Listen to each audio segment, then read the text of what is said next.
આચાર્યશ્રી, શિક્ષક મિત્રો તથા વાલા વિદ્યાર્થી ભાઈ બહેન, આજે તારીખ 12મી જાન્યુઆરી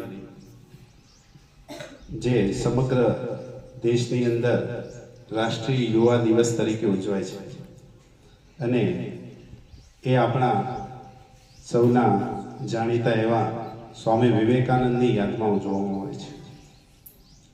સ્વામી વિવેકાનંદનો જન્મ 12મી જાન્યુઆરી 1863માં કલકત્તામાં થયો હતો. એમનું બાળપણનું નામ નરેન્દ્રનાથ દત્ત હતું. એમના પિતા વિશ્વનાથ દત્ત અને માતા ભુવનેશ્વરી દેવી હતી.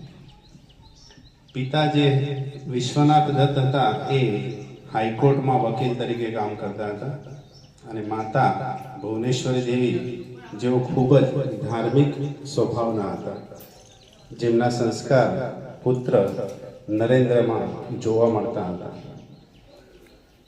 નરેન્દ્ર જ્યારે નાના હતા ત્યારે એવો એક પ્રસંગ છે કે એમની માતા એમની પાસે ચપ્પુ માંગે છે અને ચપ્પુ માંગ્યું ત્યારે નરેન્દ્રએ જે ધારવાળો ભાગ હતો એ પોતાના હાથમાં રાખ્યો અને જે પાછળ લાકડાનો ભાગ હતો એની માતાને આપ્યો. ત્યારે માતાએ કીધું કે ભાઈ બેટા કેમ આવું કર્યું? તો એમણે કીધું કે ધાર તને વાગી ના જાય. બાળપણથી જ એમનામાં આવી સહાનુભૂતિનો ભાવ હતો, લોકોને મદદ કરવાનો ભાવ હતો. સ્વામી વિવેકાનંદ ભણવામાં ખૂબ જ તેજસ્વી હતા. એકાગ્રતા એટલી સચોટ હતી કે એ જ્યારે ધ્યાનમાં બેઠા હોય ને, બાળપણની વાત કરું છું, ત્યારે એ એક વખત એકાગ્ર થઈને બેઠા હતા અને બાજુમાંથી સાપ નીકળ્યો તો પણ એમને ખબર પડી નહીં.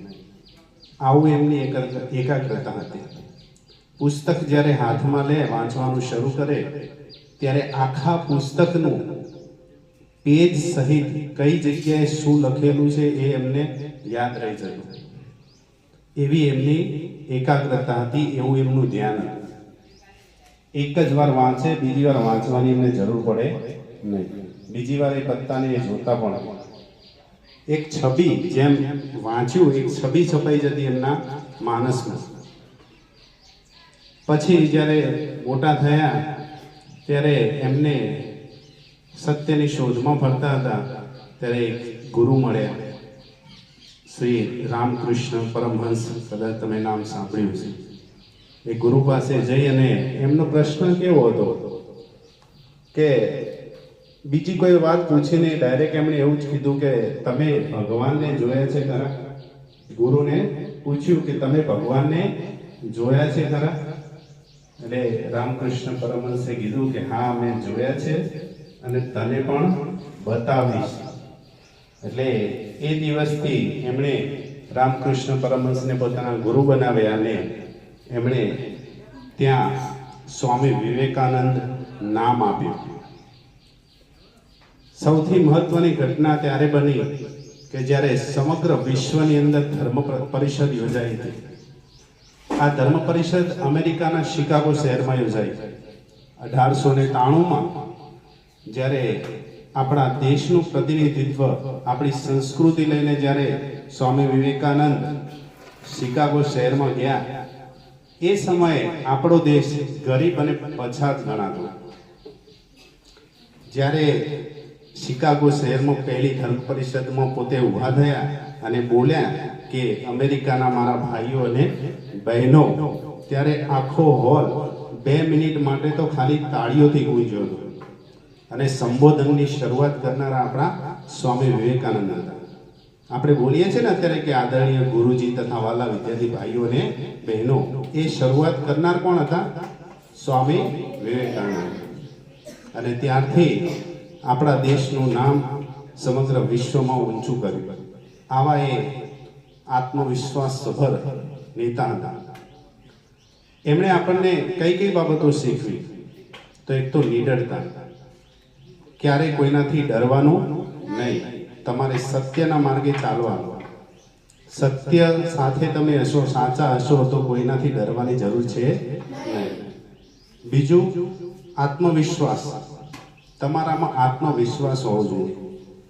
અમેરિકાની ધર્મ પરિષદમાં અલગ અલગ દેશમાંથી બધા આવેલા હતા, છતાં પણ એકદમ નીડર થઈને બધાની સામે જ્યારે બોલવાની શરૂઆત કરીને ત્યારે એ એમનો આત્મવિશ્વાસ બતાવે છે. અને બીજી છે એકાગ્રતા. તમે જ્યારે ભણવા બેસો તમારું ધ્યાન એટલું એકાગ્ર હોવું જોઈએ કે તમને આજુબાજુની પરિસ્થિતિનું ધ્યાન હોવું જોઈએ નહીં, અને એકવાર વાંચો અને તમને યાદ રહી જાય. આવી બાબતો આપણને કોણે શીખવી છે? સ્વામી વિવેકાનંદ.